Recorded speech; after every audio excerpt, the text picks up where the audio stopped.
ফারুকের মতন বক্তা যেখানে ওয়াজ করে আর আমরা যেখানে বসে বসে ওয়াজ শুনি, এটা হলো রহমতের সাগর। যেখানে কিসের সাগর? সেখানে তোমার এক পেয়ালা রহমতের দরকার আছে? তুমি অযথা সালাম দিবার চাও কেন এতবারে? আমরা নিচ্ছি না, তোমার উচিত হলো চুপ করে বসে যাওয়া। ওমর ফারুক দেখতেছে ওসমান গনি যে খেপা খেপছে। আল্লাহ নবী বলেছেন আমার যত সাহাবী আছে তার মধ্যে সবচাইতে নরম মানের সাহাবী আবু বকর ওসমান। জোরে কোন সুবহানাল্লাহ। এত নরম সাহাবী নবীর আর কেউ ছিল না। একজনের নাম কি? হযরত আবু বকর। আর 2 নম্বর কেডা? সেই মানুষ খেপে গেছে ভাই। ওমর ফারুক সমস্ত সাহাবীর দিকে তাকায়া আল্লাহর কোরআন থেকে তেলাওয়াত করলেন, আতিউল্লাহ ওয়া আতিউর রাসূল উলিল আমরি মিনকুম। সঙ্গে সঙ্গে ওসমান গনি কাঁপতে কাঁপতে বসে গেছে। কোন সুবহানাল্লাহ। ওমর ফারুক বললেন না বাবা ওসমান বা ভাই ওসমান তুমি বসো তুমি বসো, এ কথা বললেন না। শুধু কোরআনের আয়াত তেলাওয়াত করলেন, আল্লাহর আনুগত্য করো, রাসূলের অনুসরণ করো, আর তোমাদের আমিরকে তোমরা মানো। আমি উমর তোমাদের আমির থাকা অবস্থায় তুমি ওসমান কেন দাঁড়াইছো? ওসমান বুঝতে পারছে আমার বড় বেয়াদবি হয়ে গেছে, আমার আমির যেখানে আছে আমি কেন ভুল ধরেছি। কাঁপতে কাঁপতে বসে গেছে। এখন আমি জানতে চাই এই কোরআনের ক্ষমতা আছে না নেই? যে কোরআনের আয়াত শুনলে ওসমানের মতো ব্যক্তি কাঁপতে কাঁপতে বসে যায়। ওয়াজ বাদ দিয়া বেদুইন সাহাবীর কাছে জোড়হাত করে বলতেছে ভাইজান, এটা এই জন্যই বলতেছি ওমর ফারুক শুধু বক্তা ছিলেন না, এই মুহূর্তে তিনি ছিলেন অর্ধ পৃথিবীর খলিফা। জোরে কোন সুবহানাল্লাহ। বেদুইন সাহাবীর কাছে জোড়হাত করে বলতেছে ভাইজান তোমার উচিত ছিল চুপ করে বসে আমি যে ওয়াজ করতেছি ওয়াজটা শোনা, কিন্তু তুমি কেন সালাম দিতে গেলে? এখন তুমি সালাম দিবার কারণে ওসমান খেপে গেল আর আমার ওয়াজটা বন্ধ করে তোমার কাছে আসতে হলো। বেদুইন সাহাবী বলে আমিরুল মুমিনিন, আমি এই মাহফিলের ভিতরে মসজিদের ভিতরে ওয়াজ শোনার জন্য ঢুকি নাই, আমি আপনাদের সবাইকে একটু ওয়াজ শোনাতে চাই। কি শোনাতে চাই? সমস্ত সাহাবীরা খালি কাঁপতিছে। এবারটা কয় কি রে? হ্যাঁ, উমর ফারুকের মতন বক্তা যখন ওয়াজ করে তারে নামায় দেয়া তোর ওয়াজ শোনার টাইম আছে? কি কন? এখানে যদি বাংলাদেশের শ্রেষ্ঠ বক্তা সাইদি সাহেব আসে, শুধু বাংলাদেশ না ওয়ার্ল্ডের মধ্যে অত বড় বক্তা কমই আছে, ঠিক কিনা বলেন ভাই? সেই বক্তা যদি ওয়াজ করে আমরা তার বিরুদ্ধে বহু বলতে পারি, তারপরে যদি মাইকিং হয় গুরুদাসপুরে সাইদি সাহেব আজকে এখানে ওয়াজ করতে আসতেছে, এই কয় লোক একটু ওয়াজ করবার চাই, আপনারা কি আমার চান্স দিবেন? কয় যতই ওয়াজ করেন পরে আসেন, এই সময় হতে না। ওমর ফারুকের মতো বক্তা যেখানে ওয়াজ করে সেখানে বেদুইন সাহাবী বলতেছে আমি তো ওয়াজ শুনতে আসি নাই, আমি একটু আপনাদের ওয়াজ শোনাতে চাই। সমস্ত সাহাবী খেপে গেলেন, এই মিয়া কি মুখে আসে আর কি বলো? ওমর ফারুক কোরআন থেকে বললেন আতিউল্লাহ ওয়া আতিউর রাসূল উলিল আমরি মিনকুম। সঙ্গে সঙ্গে সমস্ত সাহাবী বসে গেছে। কোন সুবহানাল্লাহ। ওমর ফারুক বলতেছে ভাইজান আমার কোনো আপত্তি নাই, বরং আমি তোমার ওয়াজ শুনতে চাই। এই নবীর সাহাবীরা তোমরা কি আপত্তি করো? বলে না, আপনি আমির হয়ে যদি ওয়াজ শুনতে চান আমাদের আর কারো আপত্তি নাই। এবার বেদুইন সাহাবী মেম্বরের কাছে দাঁড়ায়া আল্লাহর শুকরিয়া নবীর প্রতি দরুদ শরীফ পড়ে 3টা ওয়াজ করলেন। 1 নম্বর ওয়াজ হলো ইন্নী উহিব্বুল ফিতনা, আমি ফিতনাকে মহব্বত করি। ভালো না খারাপ? 2 নম্বর ওয়াজ হলো ইকরাহুল হক, আমি হককে পছন্দ করি না। 3 নম্বর ওয়াজ হলো আশহাদু মা লাম আরা, আমি না দেখা জিনিসের সাক্ষী মারি। সমস্ত সাহাবীরা রাগে কাঁপতেছে। রাগে কিন্তু অনেক সময় মানুষ কাঁপে। আমরা নবীর সাহাবী থাকতে আর এই বেটা এই ওয়াজ করলো, আমি ফিতনাকে মহব্বত করি, আমি না দেখা জিনিসকে সাক্ষী দেই, আমি হককে পছন্দ করি না। আপনারা বলেন এই ওয়াজগুলো আপনারা শুনবেন? সমস্ত সাহাবী যখন খেপে গেছে, ওমর ফারুক নিজেও খেপে গেছেন। কারণ সমস্ত সাহাবীর চাইতে ওমর ফারুকের রাগ বেশি না কম? বাজান রাস্তা দিয়ে গেলে শয়তান 40 দিন যায় না, সেই মানুষটার চেহারা লাল হয়ে গেল, কিন্তু নেতা হওয়ার কারণে রাগকে সেক দিলেন। নেতা হওয়ার পরে অনেক সময় অনেক কিছু সেক দিতে হয়, ঠিক কিনা বলেন? একজন নেতা একেবারে সাধারণ ব্যাপার নয়, নেতার অনেকগুলো গুণ থাকতে হবে, তার মধ্যে একটা গুণ হলো রাগকে সেক দেওয়া। ওমর ফারুক নিজের রাগকে সেক দিয়া বেদুইন সাহাবীকে বলতেছে, ও ভাইজান ওয়াজ করতে বলেছি তাই বলে এমন বকওয়াস ওয়াজ করা যায় না। মুসলমান হয়ে নবীর সাহাবী হয়ে এমন ওয়াজ তুমি কেন করলে ভাই?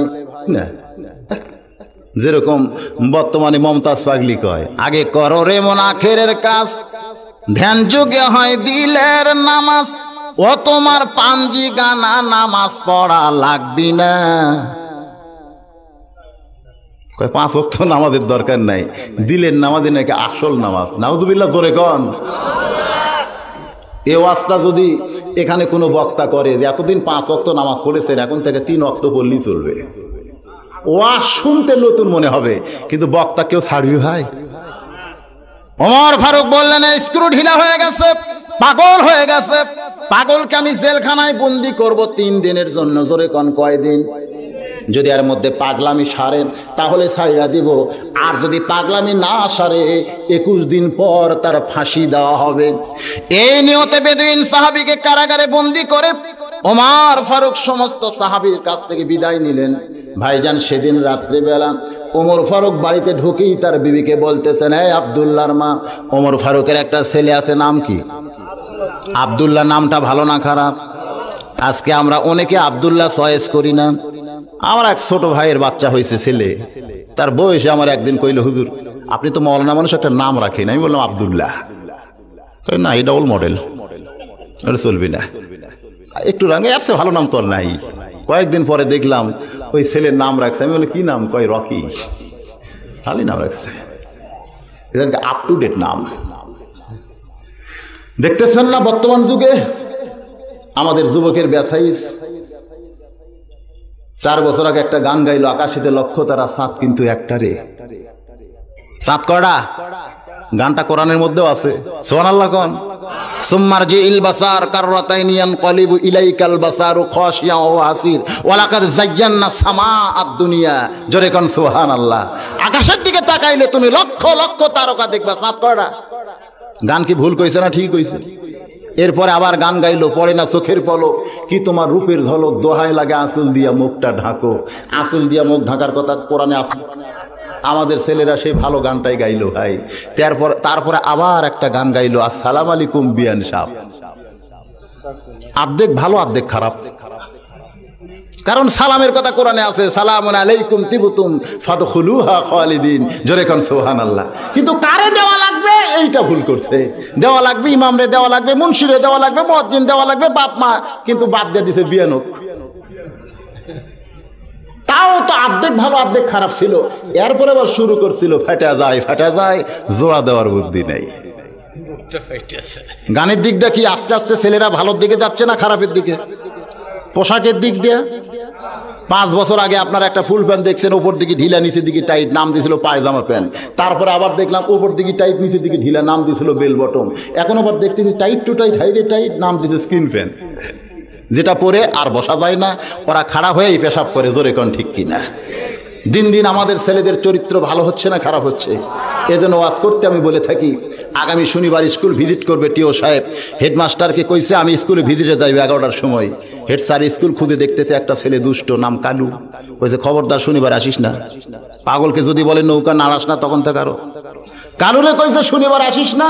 ও শনিবারে সবার আগে স্কুলে আইছে, আইসা থেকে দরজা খোলে নাই, ও জানলা দিয়ে ক্লাস 5 পড়ে ঢুকছে, সিট বেঞ্চের নিচে শুয়ে আছে। 11টার সময় ওই ক্লাসে টিও ঢুকে বলতেছে, এই ছেলেরা, এই মেয়েরা, তোমাদের শিক্ষক তোমাদের পড়ায়? বলে হ্যাঁ, খুব ভালো পড়ায়। তাহলে বলো তো একই জিনিস বিভিন্ন জায়গায় বিভিন্ন নাম, জিনিসটা কি? উত্তর শুধু টিও জানেন, উত্তর হবে নদী। উত্তর কি হবে? এক জায়গায় পদ্মা, এক জায়গায় মেঘনা, এক জায়গায় যমুনা। নদী এক এক জায়গায় এক এক নামে প্রকাশ পাইছে, ঠিক কিনা বলেন? টিও বলতেছে একই জিনিস বিভিন্ন জায়গায় বিভিন্ন নামে প্রকাশ পাইছে, জিনিসটা কি কও? 1 রোল পারে না, 2 রোল পারে না, 3 রোল পারে না, কেউ যখন পারতেছে না, হেড স্যার পিছন দিক থেকে চিন্তা করে, এই প্রশ্ন তো আমি জীবনে শুনি নাই, আর আমার ছাত্ররা কোত্থেকে উত্তর দেয়? কেউ যখন পারতেছে না, সিট বেঞ্চের নিচের কালু ওখান থেকে মাথা বের করে বলতেছে আমি পারবো স্যার। হেড স্যার কয় সর্বনাশ, যে বেটা লেখাপড়াই করে না, শুধু পাগলামি করে, ও কেমনে পারবে? আমার ভালো ছাত্র ছাত্রী যেখানে পারতেছে না, ও কেমনে পারে? ওরে নিষেধ করছিলাম, আইলো কেন রে? টিও বলতেছে এই বাবা, তুমি যদি পারো তো নিচে কেন, বের হও বের হও। চাইরা চুলে বের হয়েছে। টিও বলতেছে বলো তো বাবা, একই জিনিস বিভিন্ন জায়গায় বিভিন্ন নাম, জিনিসটা কি? বলে খুব সহজ স্যার। হেড স্যার কয় সহজ? কেউ পারতেছে না, বেটা কয় সহজ। টিও বলতেছে সহজ, তাহলে বলো। কালু বলতেছে এটা হলো মাথার চুল। কেউ চমকে উঠছে, সর্বনাশ, আমি জানি নদী আর এই বেটা কয় চুল। একটু নিচে নামলি চোখের ভুরু, একটু নিচে নামলি মোষ, একটু নিচে নামলি দাড়ি, একটু নিচে নামলি সিয়ারি।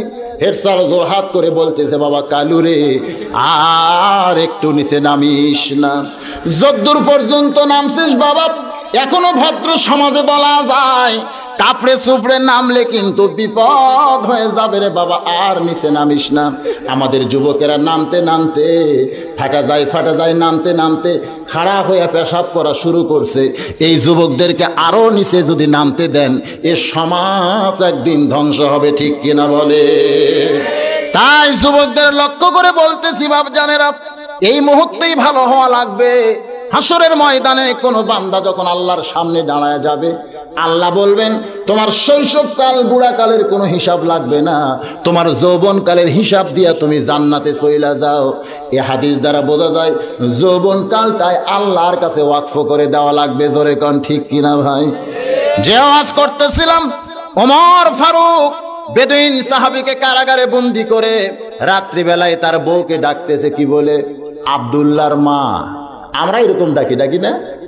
নিজের বিবিকে নাম ধরে ডাকি নাকি? নিজের একটা ছেলে থাকলে, বড় ছেলে মেয়ে হোক যেটাই হোক, ফাতেমার মা কিংবা আব্দুল্লাহর মা।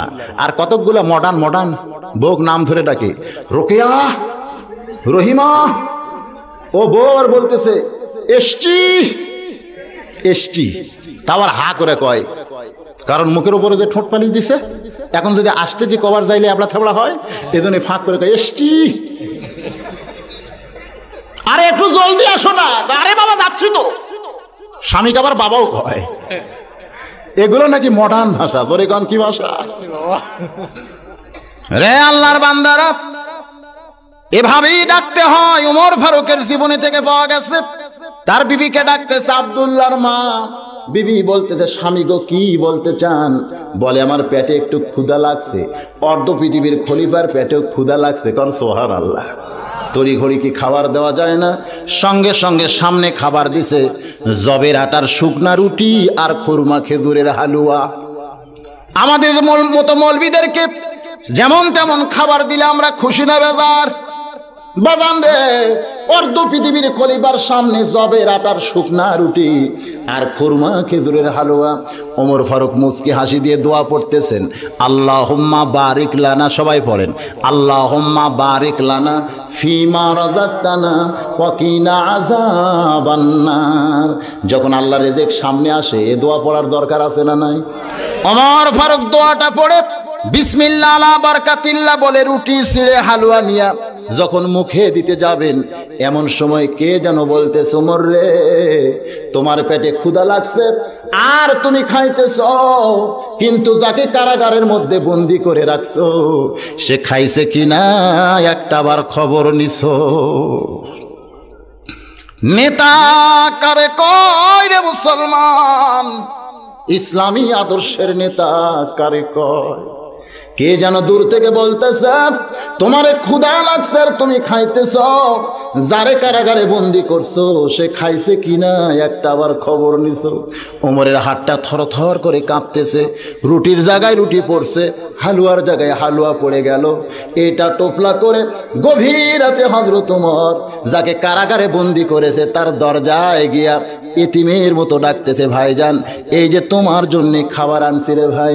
বেদুইন সাহাবী মুচকি হাসি দিয়া বলতেছে, নেতা যদি ভালো হয় কারাগারের মধ্যেও খাবার পাওয়া যায়, কিন্তু নেতার ভাগ্যে খাওয়া নাই।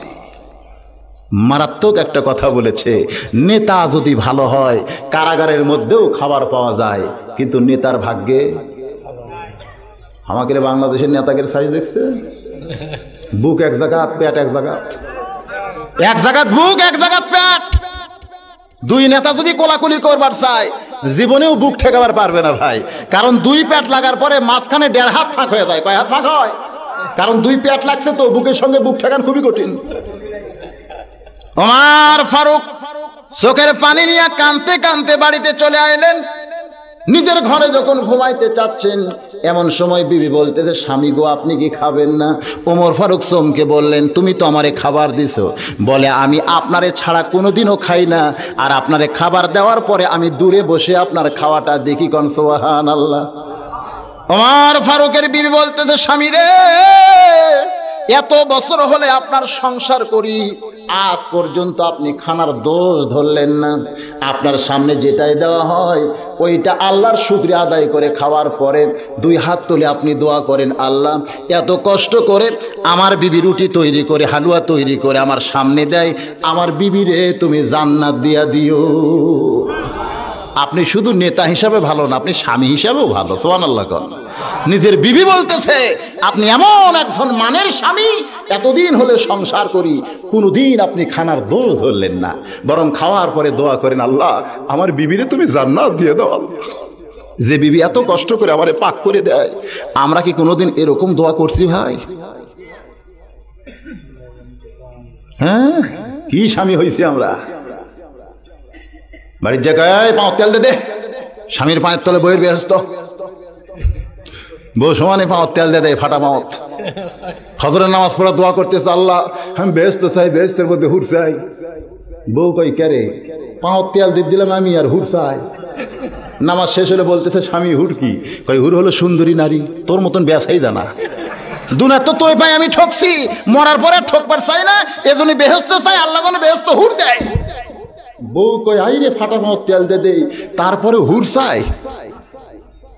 বাইরে যায় দোয়া করতেছে, আল্লাহ আমার স্বামীরে তুমি বেহেস্ত দিও না, কারণ ও বেহেস্ত পাইলে হুর নিয়ে পাগলা হবে, আমারে ভুলে যাবে, দরকার নাই, আমরা দুই জনে একসঙ্গে জাহান্নামত থাকবার চাই।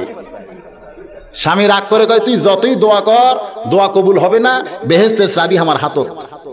কারণ আর সালাতু মিফতাহুল জান্নাহ, নামাজ হচ্ছে বেহেস্তের চাবি, নামাজ পড়ছি চাবি আছে আমার কাছে, তুই যতই গড় দোয়া কর কাম হবে না। বউ দেখতেছে দোয়া দিয়ে যখন কাম হবে না, তখন আমি কেন ওর ধান্দাই? ও নামাজ পড়ে জোরে সোরে কয়, আল্লাহ আল্লাহ তুমি আমারে বেহেস্ত দিও, আল্লাহ বেহেস্তের মধ্যে হুরা দিও। স্বামী কয়, কে রে হুরা আবার কি? কয়, সুন্দর যুবক, তোমার মতন পাও ফাটা না, তুমি শীতের রাত্রে ল্যাপো ছিড়ছো, আমার পাও ছিড়ছো। দুনিয়ার ঠকছি ঠকছি, মরার পর আর ঠকবার চাই না। আপনারা কোন স্বামী স্ত্রীর মহব্বত বাড়বে না কমবে? ওমর ফারুকের বিবি, স্বামী গো কোনদিন আপনার দোষ ধরা দেখলাম না। আবার খাওয়ার পরে দুই হাত তুলে দোয়া করেন, আমার বিবিকে তুমি জান্নাত দিও। সেই স্বামীরে ছাড়া বিবি কোনোদিন খাইতে পারে না। আপনারটা না হয় আপনি টোপলা করে কারে যেন দিয়াইলেন, আমার খাদ্যটা আছে, আসেন আমরা দুইজন মিলে খাবার চাই। ক্ষুধার পেটে কি রাগ আছে ভাই? ওমর ফারুক বিবির দাওয়াত পাইয়া খুশি হয়ে যখন খাবার চায়, বিবির খাদ্যটা দুইজন মিলে খাইতে চায়, দোয়া দরুদ পড়ে রুটি ছিঁড়ে যখন মুখে দিতে যাবে, এমন সময় কে যেন বলতেছে, ওমর তোমারে ক্ষুধা লাগছে আর তুমি খাইতেছো, যারে কারাগারে বন্দি করেছো তার বাড়ির খবর না নিয়ে তুমি কেমনে খাও? কারণ সে যদি বাড়ির কর্তা হয়, আর যদি অভিভাবক কারাগারের মধ্যে বন্দি থাকে, তার অধীনস্থ বাড়ির খবর না নিয়ে তুমি কেমনে খাও? ওমর ফারুকের হাতটা থর থর করে কাঁপতেছে, রুটির জায়গায় রুটি পড়ছে, হালুয়ার জায়গায় হালুয়া পড়ে গেল। বিবি বলে, স্বামী গো এখন আপনি কেন কাঁদেন, কেন আপনার হাত কাঁপতেছে জানতে চাই। ওমর ফারুক বলে, বিবি রে, যাকে কারাগারে বন্দি করছি তারে না হয় আমার খাদ্যটা দিলাম, কিন্তু তার বাড়ির খবর না নিয়ে কেমনে খাই? বিবি খাদ্যটা টোপলা বাঁধে স্বামীর হাতে দিয়া বলে, আপনি যাতে শান্তি পান আমিও তাতে শান্তি পাই। বউটা যদি ভালো না হয়, নেতাগিরি করা কিন্তু খুব কঠিন। আমাকে নেতাগুলা চোর হওয়ার পিছনে কারণ বউ।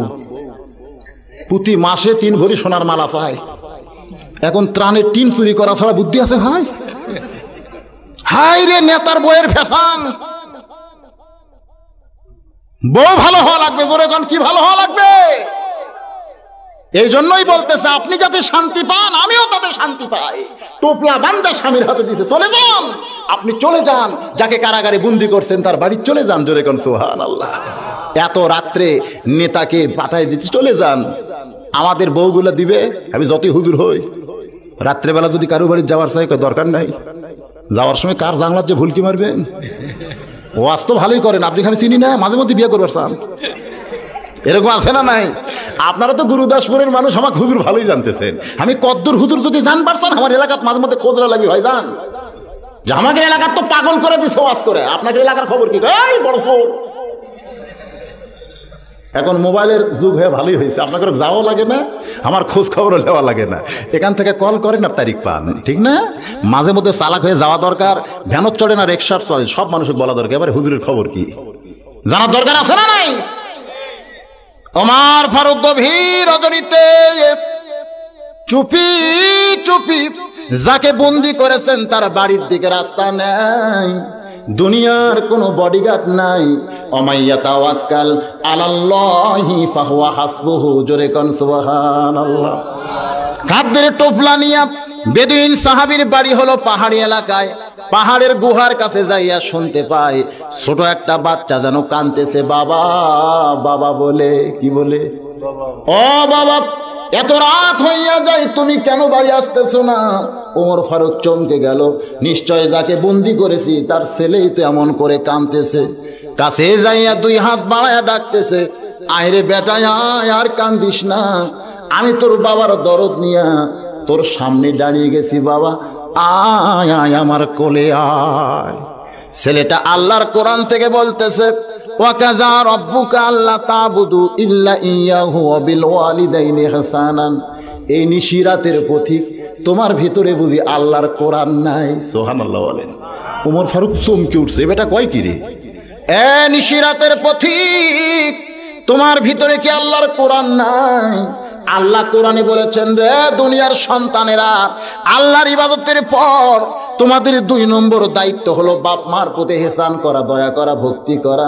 আমার বাবাই শুধু আমার বাবা, দুনিয়ার কেউ বাবার দরদ দিবার চাইলে আমি তারে বাবা স্বীকার করি না।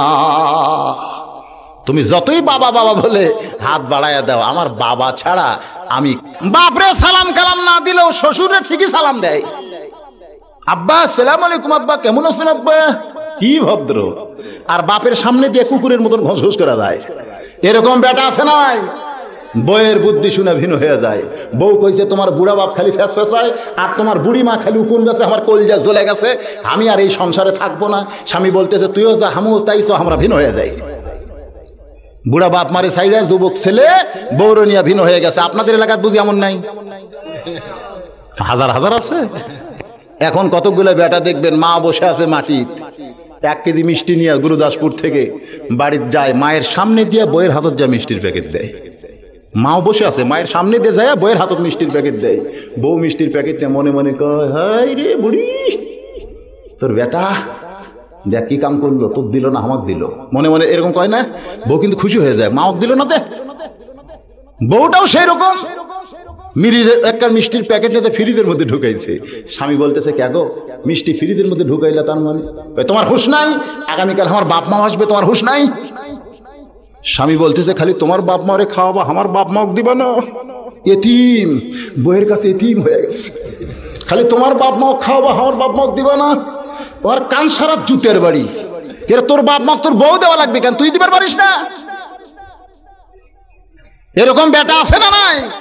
বইয়ের কাছে এতিম হয়ে যায়, বইয়ের ভয়ে বাপরে মায়ের কিছু করতেও পারে না। আপনাদের এলাকার বুঝে এমন নাই রে? আল্লাহর বান্দারা, খেয়াল করতে হবে আমাদের জাতির পিতার কথা। কার কথা বলেন?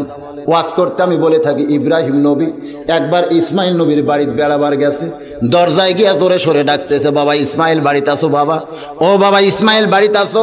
ভিতর থেকে আওয়াজ আসতেছে, কে ডাকে, কে ডাকে, এমন করে কে ডাকে? ইব্রাহিম নবী চমকে গেলেন, আমার ছেলে থাকলে তো এমন করে বলতো না, এটা নিশ্চয় ইসমাইলের বউ হবে। কে হবে? কলিজার মধ্যে কষ্ট নিয়া ইব্রাহিম নবী ফিরে যাচ্ছিলেন, যাওয়ার সময় একটা লোক দেখে চোখের পানি নিয়ে বলতেছেন, ভাইজান আমার নাম হলো ইব্রাহিম, ওই যে বাড়ি দেখতেছো আমার ইসমাইলের বাড়ি। মনে বড় আশা নিয়ে বেটার দরজায় ছিলাম, বেটার নাম ধরে ডাকলাম, কোনো সাড়া পাইলাম না, আমার বেটা বুঝি বাড়িতে নাই, আমি চলে যাচ্ছি রে ভাই। তবে আমার বেটার যদি দেখা পাও, তাহলে আমার ওসিয়ত হলো তারে তুমি বলবে তার বাপের হুকুম সে যেন ঘরের চৌকাঠ পাল্টায়। কি পাল্টায়? এ বলে ইব্রাহিম নবী চলে গেলেন। ইসমাইল নবী যখন আইছে, লোকটা ডাক দিয়ে বলে আপনার বাপ আইছিল। সঙ্গে সঙ্গে ছোট বাচ্চার মতন কান্না শুরু করছে। লোকটা বলে কাঁদে কোনো লাভ নাই, আপনার বাবা যাওয়ার সময় আমারে ওসিয়ত করছে, আপনার বাবার হুকুম আপনার ঘরের চৌকাঠ আপনারে পাল্টাতে হবে। সঙ্গে সঙ্গে ইসমাইল নবী চমকে উঠছে, এইটা কোন চৌকাঠ? আমাদের মতন ছেলেরা হলে মনে করতাম বাপ যখন বাড়ির দরজা খোলা পায়নি, হয়তো বাড়ির চারিধার ঘুরেছে, কোন জানলার চৌকাঠ হয়তো ঘুরে ধরছে, হয়তো সেই চৌকাঠ পাল্টাবার কইছে। ঠিক কিনা বলেন? ইসমাইল নবী এমন একজন মহামানব, সঙ্গে সঙ্গে বাড়ির দরজা খুলে বউরে ডাক দিছে, আই। বউ কাছে আইছে, কি কও গো, তুই তালাক, তোর মাও তালাক, তোর 14 গোষ্ঠী তালাক। বউ কান্দার কয় আমারে তালাক দিলেন কেন? বলে তোরে ছাইরা দিছি, বিকালে বিয়ে করবো আমি যদি মরদ হই। বউ বইরা গেলে বউ পাওয়া যায়, বউরে ছাইরা দিলে বউ পাওয়া যায়, কিন্তু বাপ মা যদি মারা যায় কিয়ামত পর্যন্ত কানলেও কোনোদিন পাওয়া যাবে না রে ভাই। আমাদের জাতির পিতার সুন্নফিলে এক দৌড়ে গিয়া হুযায়ফার কোল থেকে কাইরা নিয়া মুখের উপরে এত জোরে ঠাসি মারছে, বাজান রে, ঠাসিটা মারা এতই জোরে হয়েছে যে নিচের দাঁত দিয়া উপরের লব কাইটা দাঁত উপর দিকে বার হয়ে গেছে। দাঁতে কামড়ায় চিল্লায় কয়, রে হুসাইন, ছোট্ট মানুষ বলে মুখে যা আসবি তাই বলবি না। ওই মহামানবের সঙ্গে দুনিয়ার কোনো মানুষের তুলনা চলবে না। এত জোরে ঠাসি মারছে, নিজের সওয়ালের দিকে খেয়াল নাই, নবীর মহব্বতে কোন সুবহানাল্লাহ। হুসাইন আলীর কে হয়? কে হয়? নবীর মহব্বতে মুখতে এত জোরে ঠাসি মারছে। এই বেদব, কি বলতেছিস? এত জোরে ঠাসি মারছে, নিচের দাঁত দিয়ে উপরে লব কাইটা দাঁত বের হয়ে গেছে। সব সময় তার মুখে হাত দিয়ে রাখা যায় না, হাকন টাকন টান দিছে। এমন সময় হুসাইন রক্ত মাখা মুখ নিয়ে বলতেছে, নবীর সাহাবীরা রে, আগে ছিলাম একজন সাহাবীর কোলে, এখন সরছি আমার বাবার কোলে। তোমরা শুনে নাও, ওই নানার চাইতে আমি হুসাইন অনেক বড়। অন্য কেউ যদি এমন করে বলতো, এতক্ষণ তার অস্তিত্ব আমি রাখতাম না। ওমর ফারুক খেপে গেছে। আল্লাহর নবী দুইখানা হাত বাড়ায় দিছে, আলী রে, আমার কলিজার টুকরাকে আর তোমার কোলের এখন একটু ছাইড়া যাও। হযরত আলী হুসাইনকে ছাইড়া দিলে এক দৌড়ে নবীর কাছে আসতেছে, মাঝখানে সাহাবীরা রাস্তা করে দিছে। নবীর বুকে ঝাঁপ দিয়া নবীর গালে একটা চুমা দিয়া বলে, নানা রে, আমি তোমারে ছাড়া বাঁচবো না নানা। ও নানা, তোমার কাছে আসতে চাই। তোমার এক সাহাবী আমারে আটকায় দিছে, আমি রাগ করে বলেছি নানার চাইতে কোন অংশে ছোট না। তোমার এক সাহাবী আমার নিষ্ঠুর বাবা আমার মুখে এত জোরে ঠাসি মারছে নানা, আমার মুখ গোটা রক্তে লাল হয়ে গেছে। এই কারণে আমি বলেছি নানার চাইতে অনেক বড়। তুমি কিছুই মনে করো না নানা, তুমি আমারে মাফ করে দাও। আল্লাহর নবী হোসেনের মুখের দিকে তাকায়া দুই চোখের পানি ছেড়ে ছেড়ে বলতেছে, হোসাইন রে, আমি তোর কথায় কিছু মনে করিনি ভাই, কিন্তু সাহাবীর আমাকে জীবনের চাইতেও ভালোবাসে, এই কারণেই তারা একটু খেপে গেছে। তুমি কেমনে বললে আমি নবীর চাইতে অনেক বড়? হোসাইন আল্লাহর নবীর গলা জাপটে ধরে বলে, নানা রে, বুঝেছি তুমিও মন খারাপ করেছো, তবে শুনে নাও, তোমার নাতি ছোট হতে পারে, হিসাব ছাড়া কথা কোনোদিন বলে না। ওমর ফারুক বলতেছে, হোসেন এই তুই ছোট মানুষ, তুই আবার হিসাবের জানিস কি? হোসেন বলতেছে, না না, তোমার আর আমার মধ্যে কথা হয়, এই বেটা উমর খালি মাথা মারতেছে তার মানে। নবী বলতেছেন, এজলেসিয়া ওমর, তুমি একটু বসো তো বাবা, আমি একটু হোসাইনের হিসাব শুনবার চাই।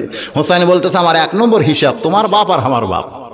তোমার সাহাবীদেরকে বলো এই দুইজনের মধ্যে কার বাপ বড়, কার বাপ? হোসাইন বলতেছে, বলো। আল্লাহর নবী চোখের পানি বের করে বলতেছেন, আমার বাবা আব্দুল্লাহ জান্নাত পাবে কি পাবে না এ গ্যারান্টি আমি রাসূল কোনোদিন দিতে পারবো না। হোসেনের বাবা আলী শুধু জান্নাত পাবে না, এ দুনিয়াতে 10 জন বেহেশতের সুসংবাদ পাইছে, তার মধ্যে 4 নম্বর হলো আলী। আমার বাবা আব্দুল্লাহর চাইতে হোসেনের বাবা আলী আমার আল্লাহর কাছে কোটি কোটি গুণ বড়। হোসাইন বলে, না না, আমার 2 নম্বর হিসাব হলো তোমার মা আর আমার মা। তোমার সাহাবীদের বলো তো না না, এই 2 জনের মধ্যে কার মা বড়? আল্লাহর নবী কান্দের কয়, আমার মা আমিনা জান্নাত পাবে কি পাবে না এ গ্যারান্টি আমি রাসূল কোনোদিন দিতে পারবো না। হোসেনের মা ফাতেমা শুধু জান্নাত পাবে না, জান্নাতি নারীদের নেত্রী হবে। আমার মা আমিনার চাইতে হোসেনের মা ফাতেমা আমার আল্লাহর কাছে কোটি কোটি গুণ বড়। হোসেন বলে না না, আমার 3 নম্বর হিসাব হলো তোমার নানা আর আমার নানা। বলো তো নানা, বলো তো এই 2 জনের মধ্যে কার নানা বড়? ওমর ফারুক আর বসে থাকতে পারলেন না, এক দৌড়ে এসে হোসেনকে বুকের মধ্যে জাপটে ধরে বলে, বাবা এতগুলো নবীর সাহাবী আমরা আছি রে, আজ পর্যন্ত এই হিসাব কেউ আমরা করে দেখি নাই। তুমি ছোট্ট মানুষ, এমন হিসাব আমাদের শোনাইছ। তোমার নানার নানা ওয়াহাব জুহরিকে দুনিয়ার কেউ চিনবে না, আর হোসেনের নানাকে শুধু দুনিয়ার মানুষ না, স্বয়ং আল্লাহ করেছেন ঘোষণা, ওয়া ইন্নাকা লাআলা খুলুকিন আযীম। হোসেন বলতেছে, নানার সাহাবীরা, বাপের দিক দিয়ে যদি আমি বড় হই, মায়ের দিক দিয়ে যদি আমি বড় হই, নানার দিক দিয়ে যদি বড় হয়, আমার নানাকে তোমরা বলো তো কোন দিক দিয়ে আমার চাইতে বড়?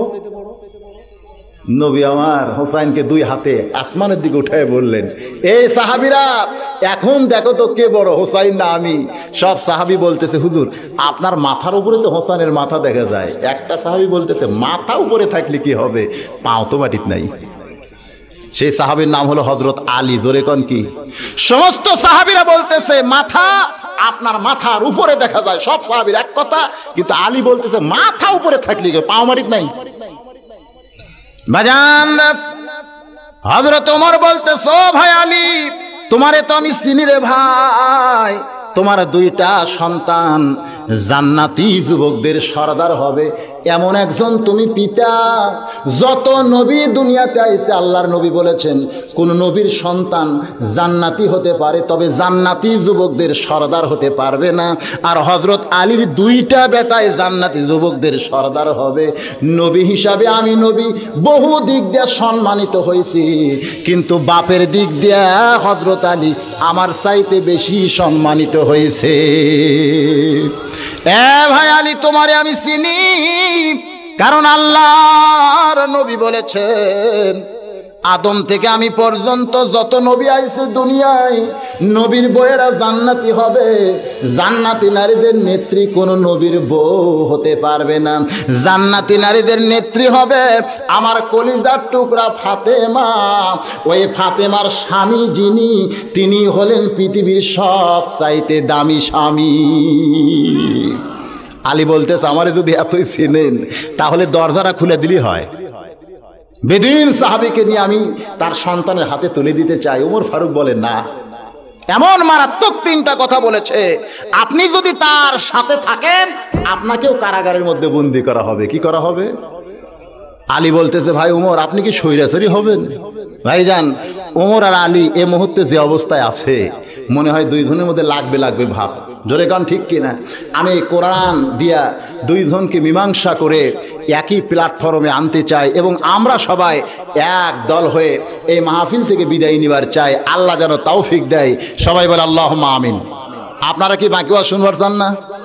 আমাকে অবশ্য বলছে, হুজুর কিছু রুই কাতলা আছে, চুঁচড়া মুচড়া সব শেষ, এখানে এখন এটা বন্ধ করে দেন, কিছু আদায় করা লাগবে মাদ্রাসার জন্য। কোরআন মোতাবেক সে বলেছে। ওমর ফারুক বলতেছে, ভাই আলী, আমি শুধু শাব্দিক অর্থ বিচার করেছি, আমি তো ভিতরে ঢুকে দেখি নাই, এই কারণেই তো তাকে পাগল বানায় কারাগারের মধ্যে রাখছি। কিন্তু লোকটা যে বলল ইকরাহুল হক, আমি হককে পছন্দ করি না, অথচ আল্লাহ কোরআনে বলেছেন ওয়াতাওয়াসাউ বিল হক, হকের প্রতি মানুষকে দাওয়াত দেওয়া লাগবে। আলী বলতে যে, ভাই ওমর, তুমি কি আল্লাহর কোরআন পড়ো নাই? জাত সাকারাতুল মাউত হাক্কুন, প্রত্যেক প্রত্যেকটা মানুষের জীবনে মৃত্যু হোক, এরপরে কেউ মৃত্যুকে পছন্দ করে না। লোকটা এই কারণেই বলেছে আমি হককে পছন্দ করি না, অর্থাৎ মৃত্যুকে আমি পছন্দ করি না। হযরত ওমর বলতে চালি রে, আমি শুধু শাব্দিকত্ব করেছি, আমি তোর ভিতরে ঢুকে দেখি নাই, যার কারণে তাকে পাগল বানাই আমি বন্দি করেছি। ভাই লোকটা যে কইল আশহাদু মা লাম আরা, আমি না দেখা জিনিসের সাক্ষী মারি। আলী বলতেছে শুধু ওই লোকটাই কেন, আপনিও বলেছেন আশহাদু আল্লা ইলাহা ইল্লাল্লাহু ওয়াহদাহু লা শারীকা লা। আমরা কেউ আল্লাহরে দেখি না, তারপরে সব মুসলমান আল্লাহর সাক্ষী দেই। জোরে কোন ঠিক কি না? হযরত ওমর এক দৌড়ে কারাগারের দরজা খুলে বেদুইন সাহাবীকে বুকের মধ্যে জাপটে ধরে বললেন, ও বেদুইন সাহাবী ভাই, তোমার কথার শুধু বাহির দেখছি, ভিতরে আমরা ঢুকে দেখি নাই। আজকে আলীর দ্বারা আমরা ভিতরে ঢোকার দরজা পাইলাম। আমি আপনাদের বলতে চাই, এই কোরআন শরীফকে শুধু বাহির থেকে দেখার কোনো বুদ্ধি নাই। এই কোরআনকে যদি দেখতে চাই, তাহলে কোরআনের ভিতরে না আসলে আসল কোরআনকে কোনোদিন দেখা যাবে না। জোরে কোন ঠিক কি না? ঘরের দরজায় দাঁড়ায়া কেউ যদি বলে আমি গোটা ঘর দেখলাম, ও যেমন ভুল করেছে। দূর থেকে কোরআনকে দেখে যদি বলে আমি কোরআন পাইলাম, আমি কোরআনের পক্ষে হয়ে গেলাম, ও তেমনি ভুল করেছে। ভাই ঘরের ভিতরে ঢুকে যেমন ঘরের সব কিছু দেখে ঘর বিষয়ে জ্ঞান অর্জন হয়, আল্লাহর কোরআনকে তেমন হাতে নিয়া কোরআনের আয়াতে আয়াতে, কোরআনের পরতে পরতে নূর দিয়া নিজের জীবনকে হেদায়েতের জীবন বানায়া জান্নাতের মালিক হইয়া দুনিয়া ছাড়া যায়। জোরে কোন ঠিক কিনা? আল্লাহ যেন আমাদের সবাইকে সে তৌফিক দান করে। সবাই কোন আল্লাহুম্মা আমিন। সবাই ইস্তিগফার পড়েন, আস্তাগফিরুল্লাহ রাব্বি মিন কুল্লি যামবি ওয়া তুবু ইলাই, আস্তাগফিরুল্লাহ রাব্বি মিন কুল্লি যামবি ওয়া তুবু ইলাই। একজন 50 আর একজন 10, আর একজন আল্লাহর বান্দা একটা লিচুর চারা দিছে। হ্যাঁ, লিচুর চারা। আপনাকে এলাকার তো লিচুর আবাদ হয়, কি 100টা লিচু দেওয়া যায় না?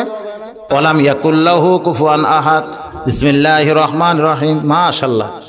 এক লিখতেছে আর একটা 2000 কে দিল ভাই? লগদে লগদে মোহাম্মদ আলী ভাইজান আমার। আর 1000, 3000 টাকা সে ভাই। 5000 পুরো দিলে তো ভালো হয়। কয়েকজন 5000 দিল ভাই, কি 5-এর মধ্যে থাকবার পারে না? নগদই 2000 টাকা, বাকি 1000 আমরা এমনি দেয়। মাশাআল্লাহ, 2000 টাকা বাকি 1000, সর্বমোট 3000 টাকা মোহাম্মদ আলী আল্লাহর নবীর ঘরে করছে দান। আল্লাহ দানকে কবুল করে জান্নাত ঘরের মালিক বানায় দেন। জোরে কোন আল্লাহুম্মা আমিন। একটু জোরে সরে বল আল্লাহুম্মা আমিন। ওই 1000 নগদ হলো। মাশাআল্লাহ।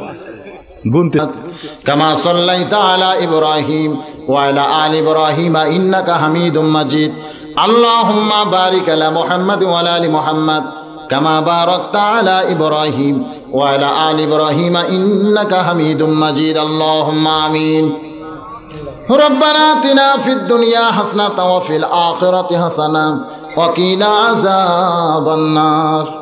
আয় আল্লাহ তাআলা, এত রাত পর্যন্ত আপনার পাগল বান্দা বান্দিরা এই জান্নাতের বাগান থেকে আমি গুনাহগারের সঙ্গে আপনার রহমতের দরজায় ফকির হয়ে দোকানে হাত তুলেছি। আল্লাহ মেহেরবানি করে আজকের মাহফিলকে কবুল করে নেন। যে মাদ্রাসার উন্নতি কল্পে মাহফিল, এই মাদ্রাসাকে কিয়ামত পর্যন্ত কবুল করে নেন। মাহফিলের শুরু থেকে শেষ পর্যন্ত যত আলোচনা হয়েছে, মাঝে মাঝে দোয়া দরুদ পাঠ করা হয়েছে, আল্লাহ এর যা হাদিয়া মঞ্জুর করেন। সোনার মদিনায় নবী পাকের রওজা মুবারকে কবুল করেন। মদিনা কত সুন্দর নাম মদিনা। এই মদিনার মানুষটা যে কত সুন্দর, যার চাঁদ মুখটা দেখলে জাহান্নামের আগুন হারাম হয়ে যায়। মদিনায় যাওয়ার ক্ষমতা আমাদের হবে কি হবে না, ওই মদিনার মানুষটির মহব্বত কলিজার মধ্যে নিয়া কোনো একদিন স্বপ্নের ঘরে চাঁদ মুখখানা দেখার নসিব আমাদের দান করে দাও আল্লাহ। এই আল্লাহ তাআলা, ইমাম মালিকের বাড়ি ছিল মক্কায়, নবীর প্রেমে ছুটে গেলেন মদিনায়। যতদিন মদিনায় ছিলেন কোনোদিন জুতা স্যান্ডেল পায়ে দিলেন না। মদিনার মাটি নিজের গায়ে মাখতেন আর বলতেন, মদিনার মানুষ না হইয়া যদি তোর বুকের মাটি হইতাম, এ মদিনা মানুষ না হইয়া যদি তোর বুকের ধুলিকণা হইতাম। কানতে কানতে যখন বেহুশ হইয়া যায়, ওই বেহুশ অবস্থায় দেখতে পাই নবী আর রওজার ভিতরে নাই, ইমাম মালিকের শিয়রের পাশে বসা। আল্লাহর নবী মাথায় হাত দিয়ে বলে, আব্দুল মালিক, এই মদিনা একদিন ইয়াসরিব ছিল, মদিনা ছিল না। নবীকে কোলে নেওয়ার কারণে হয়েছে মদিনা। আমার উম্মতেরা, আমি নবীকে কলিজার মধ্যে যদি জায়গা দেই, আমার সুন্নাত তার আদর্শ যদি মেনে চলে, আমার এক একটা উম্মত এক একটা মদিনার মতো দামি হয়ে যাবে। আল্লাহ তাআলা মদিনায় শুধু রাসূল নাই গো, আমাদের সে তৌফিক আমাদের দান করে দাও। তামাম আম্বিয়ায়ে কেরাম, সাহাবে কেরাম, তাবিনে কেরাম, তাবা তাবিনে কেরাম, আউলিয়ায়ে কেরাম, পীর মাশায়েখ, বুজুর্গানে কেরাম, তামাম পৃথিবীর মাটির নিচে মুমিন মুমিনাত শুয়ে আছে, আল্লাহ সকলের আরওয়াহ পরে হাদিয়া কবুল করেন। আমরা যারা হাত তুলেছি, আমাদের মধ্যে যাদের মা, যাদের বাবা আজকে অন্ধকার কবরে চলে গেছে, আল্লাহ দাঁত থাকতে মানুষ দাঁতের মূল্য বোঝে না, চোখ থাকতে মানুষ চোখের গুরুত্ব কোনোদিন দেয় না। বাপ মা যতদিন জীবিত থাকে, সন্তানগুলো বাপ মারে পুরাপুরি চিনতে পারে না। বাপ মা যখন মারা যায়, তখনই বুঝতে পারে বাপ মার মতন আপনজন আর কেউ নাই। ও দরদি আল্লাহ, আমাদের ভিতরে যাদের বাপ মা কবরে গেছে, আল্লাহ তাদের কবর তুমি জান্নাতের টুকরা বানিয়ে দাও। দাদা দাদি নানা আত্মীয় স্বজন যারা কবরে গেছে, মাফ করে দাও। আল্লাহ আজকের এই মাহফিলে যারা দান করেছে নবীর ঘর মাদ্রাসায়, সকলের দানকে কবুল করে দানবীরের খাতায় নামটা লিখে কাল হাসরের কঠিন মুসিবত ওসমান গনির সঙ্গে জান্নাত দিয়া দাও আল্লাহ। আমার মা বোনেরা পর্দার অন্তরালে বসে বসে ওয়াজ শুনেছে, আল্লাহ পর্দা নিশে আবেদা সালেহা কবুল করে মা ফাতেমার সঙ্গে তাদের জান্নাত দিয়া দিও আল্লাহ। এই মাহফিলে যত বান্দা তোমার হাত তুলেছে, কার মনের কি কামনা, কার মনের কি বাসনা, সবই তুমি জানো, আমি গুনাহগার কিছুই জানি না। যার দোকান হাত পছন্দ হয়, সেই দুই হাতের ওসিলায় আজকের দোয়া তুমি কবুল করে নাও আল্লাহ। ও দরদি আল্লাহ, কত মানুষের জানাজার নামাজ আমরা পড়েছি, এই জীবনে এই দুই হাতে কত কবরে আমরা মাটি দিয়েছি। একদিন আমরা সবাই মরে যাব বাবা।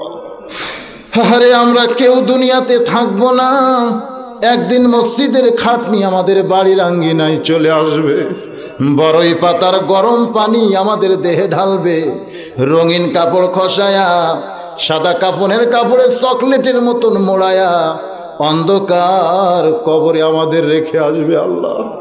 আমরা সবাই মরে যাব। যেদিন আমাদের মরণ হবে, দিনটা যেন জুমার দিন হয় আল্লাহ। যে মাসে আমাদের মরণ হবে, মাসটা যেন রমজান মাস হয়।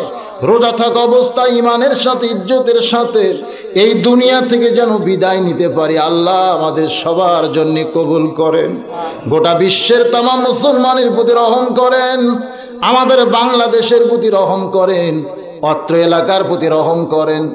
এই মাদ্রাসার মুহতামিম হুজুর সহ যত উস্তাদ তালবে ইলম যারা কোরআন পড়তেছে, হাদিস পড়তেছে, আর যারা পড়াইতেছে, তাদের সবাইকে জান্নাতের জন্য কবুল করে কিয়ামত পর্যন্ত এই মাদ্রাসাকে অত্র এলাকার জন্য হেদায়েতের খুঁটি হিসাবে কবুল করে নিন আল্লাহ। আই আল্লাহ তাআলা, তোমার এই নবীর ঘরকে যারা মহব্বত করে, যারা মহব্বত করে ছেলে দিয়া মাদ্রাসাকে জারি রাখছে, চালু রাখছে, তাদের সবাইকে ইমানে আমলে জান্নাতি কবুল করে নাও আল্লাহ। কবিরা সগীরা জাহিরি বাতুনি গুনাহ মাফ করে দাও।